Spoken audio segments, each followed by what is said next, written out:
એક સુંદર દિવસ હતો ત્યારે દરિયાકાંઠા જેવી શાંત જગ્યા પર લોકો હવામાનનો આનંદ લઈ રહ્યા હતા.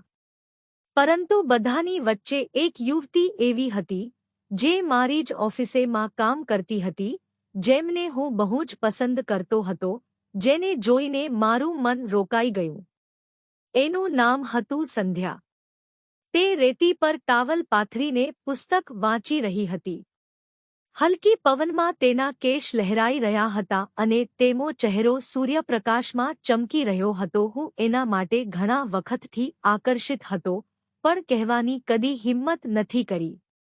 આજે હું કંઈક અલગ લાગતો હતો.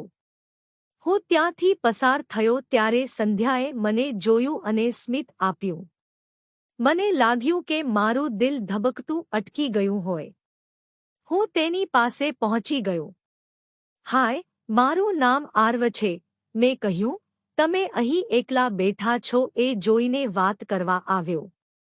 હાય આર્વ, તેણે કહ્યું. હું અહીં શાંતિ માણી રહી છું. હું પણ એની બાજુમાં બેસી ગયો. વાતચીત શરૂ થઈ. અમારામાં ઘણી સમાનતા હતી. દરિયાનો પ્રેમ, વાંચનનો શોખ અને સ્વપ્નો પણ મળે છે.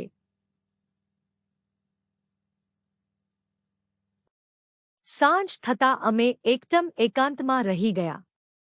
દરિયાના કિનારે ચાલતા ચાલતા આર્વે કહ્યું, શું તું મારા સાથે ચાલશે? સંધ્યાએ હા ભરી.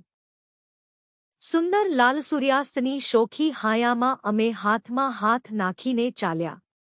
આર્વે આગ લગાવી અને પિકનિકનું આયોજન કર્યું. સંધ્યા ખૂબ ખુશ થઈ. ભવિષ્યની વાતો, જીવનની દિશા અને દિલની લાગણીઓ બધું શેર કર્યું.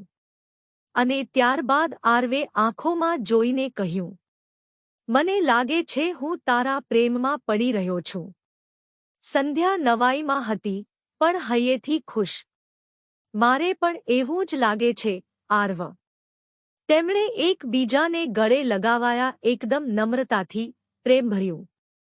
તેટલી ક્ષણ એકદમ કાયમી બની ગઈ. થોડા સમય પછી આર્વે તેને પૂછ્યું, શું તું મારી ગર્લફ્રેન્ડ બનશે?